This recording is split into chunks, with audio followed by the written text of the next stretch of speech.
के इस प्लेटफार्म पर आप सभी का स्वागत है। आज हम स्वर के बारे में अध्ययन करेंगे। स्वर की जो संख्या होती है 11 होती है।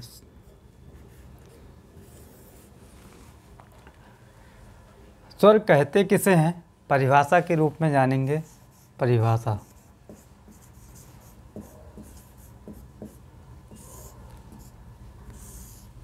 ऐसे वर्ण या अक्षर, ऐसे वर्ण या अक्षर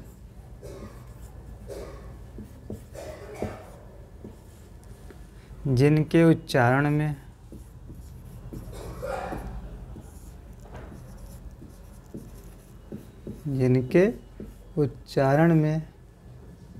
अन्य वर्णों की सहायता ना लेनी पड़े। कि ऐसे वर्ण या अक्षर जिनके उच्चारण में अन्य वर्ण की या दूसरे वर्ण की सहायता नहीं लेनी पड़ती है, उन्हें हम स्वर कहते हैं। हिंदी वर्णमाला में स्वर की संख्या 11 होती है। इसमें आ, ई, ऊ,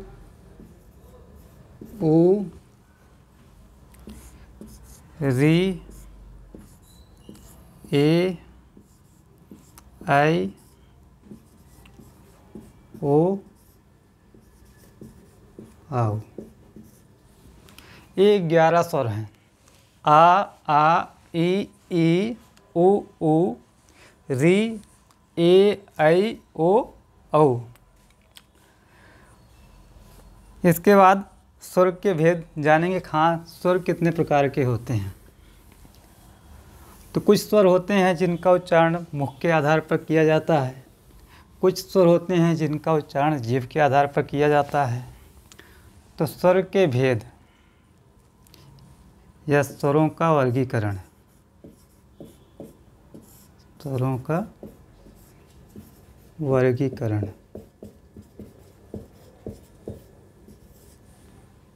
इनका वर्गीकरण हम एक पहले करते हैं।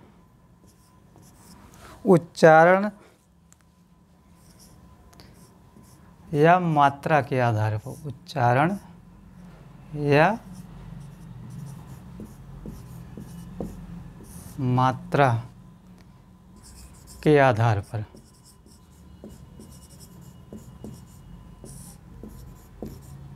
दूसरा भेद करेंगे जीभ के प्रयोग के आधार पर, जीभ के प्रयोग के आधार पर। स्वर का तीसरा भेद है मुख द्वार खुलने के आधार पर, मुख द्वार खुलने के आधार पर। स्वर का चौथा भेद है ओठ की स्थिति के आधार पर, ओठ की स्थिति के आधार पर।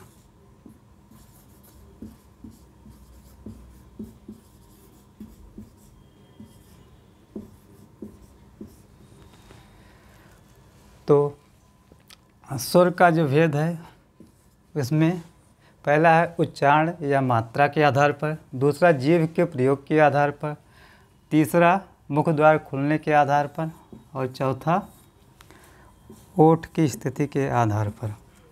अब मात्रा के आधार पर स्वर कितने प्रकार के होते हैं उसको देखते हैं। यह स्वर 3 प्रकार का होता है। इसमें एक ह्रस्व स्वर है, ह्रस्व स्वर एक है संधि स्वर।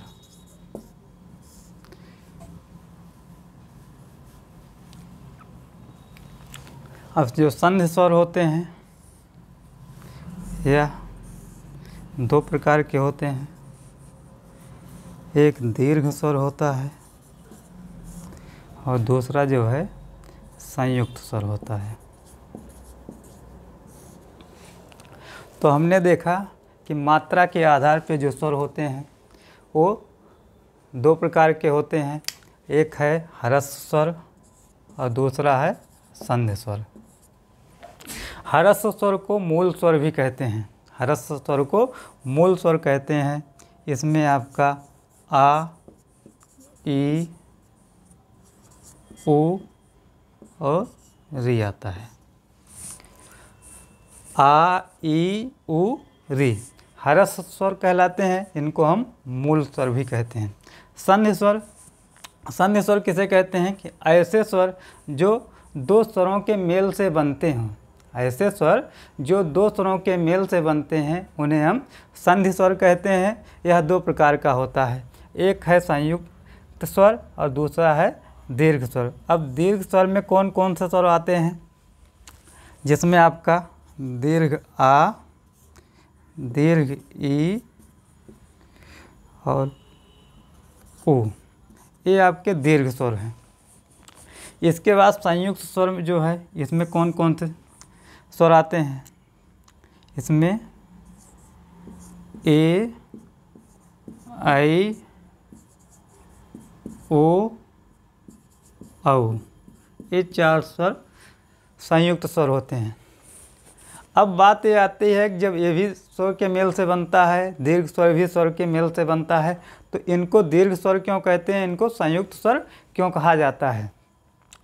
इसका जो दीर्घ स्वर होते हैं कि समान स्वरों के मेल से, समान स्वरों के मेल से जो स्वर बनते हैं उन्हें हम दीर्घ स्वर कहते हैं, और जो भिन्न स्वरों के मेल से बनते हैं उन्हें संयुक्त स्वर कहते हैं। दीर्घ स्वरों की संख्या 3 होती है और संयुक्त स्वरों की संख्या 4 होती है, और जो ह्रस्व स्वर होते हैं उनकी संख्या 4 होती है। इसके बाद जो स्वर का दूसरा भेद है वह जीव के प्रयोग के आधार पर है। जीव के प्रयोग के आधार पर स्वर 3 प्रकार के होते हैं, जिसमें अग्र स्वर, नंबर 2 मध्य स्वर, नंबर 3 पश्च स्वर।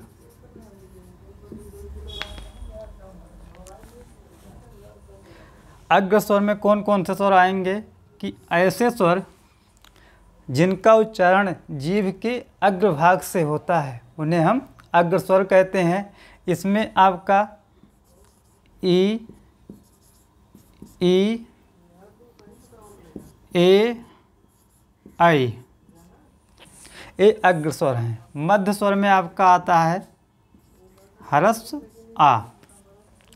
इसके बाद जो तीसरा प्रकार है इसका जीव के प्रयोग के आधार पर तीसरा प्रकार, जिसमें है पश्च स्वर। पश्च स्वर में क्या क्या आता है, आ, उ, ओ, औ, ये आपके पश्च स्वर हैं। कि जो जीव होता है उसके आधार पे स्वर 3 प्रकार के होते हैं। कि जीव का उच्चारण, जीव के आधार पे हम जो स्वर का उच्चारण करते हैं वह 3 प्रकार का होता है, जिसमें अग्र स्वर है। अग्र स्वर में कौन कौन से स्वर आते हैं, जिसमें ई है, ए, आई, ये 4 स्वर ऐसे होते हैं जिनको अग्र स्वर कहते हैं। मध्य स्वर की ऐसे स्वर जिनके उच्चारण में जीव का मध्य भाग काम करता है उन्हें हम मध्य स्वर कहते हैं। पश्च स्वर ऐसे स्वर जिनके उच्चारण में जीव का पश्च या पिछला भाग काम करता है उन्हें हम पश्च स्वर कहते हैं। पश्च स्वर में आपका आ, उ, ओ, औ, ये 4 स्वर आपके पश्च स्वर कहलाते हैं।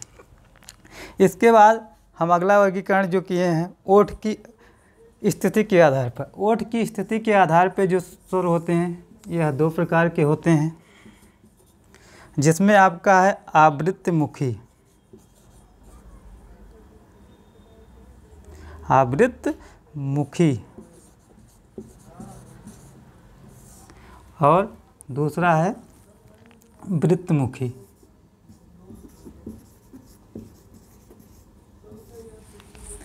आवृत्तमुखी स्वर कौन कौन से होते हैं? तो इसमें आपका आ,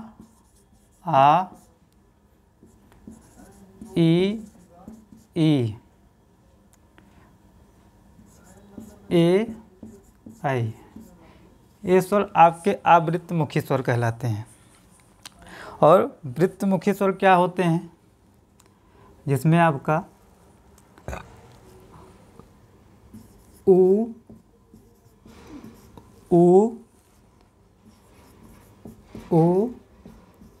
औ, ये स्वर आपके वृत्तमुखी स्वर हैं कि ओठ की स्थिति के आधार पर स्वर के प्रकार कि आवृत्तमुखी स्वर जिसमें आ, ई, ए, ऐ और वृत्तमुखी स्वर ऊ, ओ, औ। इसके बाद जो अगला प्रकार है वह मुख द्वार खुलने के आधार पर कि मुख द्वार खुलने के आधार पर स्वर के कितने प्रकार होते हैं उसको देख लेते हैं कि मुख द्वार खुलने के आधार पर स्वर के प्रकार।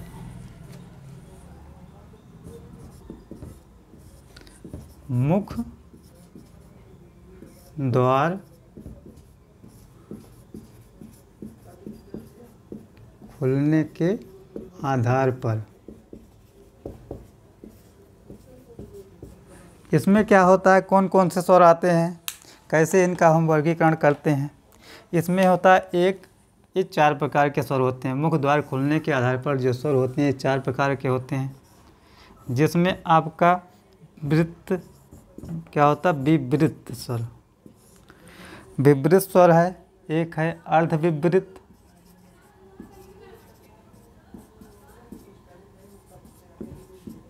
अर्धविवृत, और एक है संवृत्त होता है, अगला है अर्धसंवृत्त।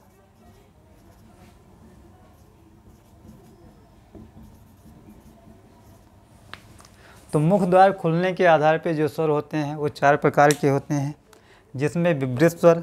विवृत स्वर क्या होता है, विवृत स्वर में दीर्घ आ आता है आपका, विवृत स्वर में दीर्घ आ, और अर्धविवृत में आ और ए और औ, ये आपका विवृत स्वर, ये अर्धविवृत स्वर है। इसके बाद संवृत्त स्वर क्या क्या होते हैं। संवृत्त स्वर में आपका ई, ऊ और ऊ। फिर अर्धसंवृत्त, इसमें आपका ए और ओ, ये 2 स्वर आपके अर्धसंवृत्त होते हैं, और 4 स्वर संवृत्त होते हैं, विवृत 1 होता है। इस प्रकार हमने देखा कि स्वर्गों का वर्गीकरण। एक बार हम फिर से देख लेते हैं कि स्वर कितने आधार पर इसका वर्गीकरण करते हैं। तो पहला है उच्चारण या मात्रा के आधार पर स्वर 2 प्रकार के होते हैं, जिसमें ह्रस्व स्वर, इसमें आ, ई, उ, री। उसके बाद दूसरा उसका प्रकार है संधि। संधि स्वर 2 प्रकार के होते हैं, एक संयुक्त स्वर होता है, एक दीर्घ स्वर होता है। दीर्घ स्वर किसे कहते हैं कि ऐसे स्वर जिनका जो 2 स्वरों के मेल से बनते हैं या 2 समान स्वरों के मेल से बने हुए स्वर को दीर्घ स्वर कहते हैं, और जो भिन्न स्वरों के मेल से बनते हैं उन्हें संयुक्त स्वर कहते हैं।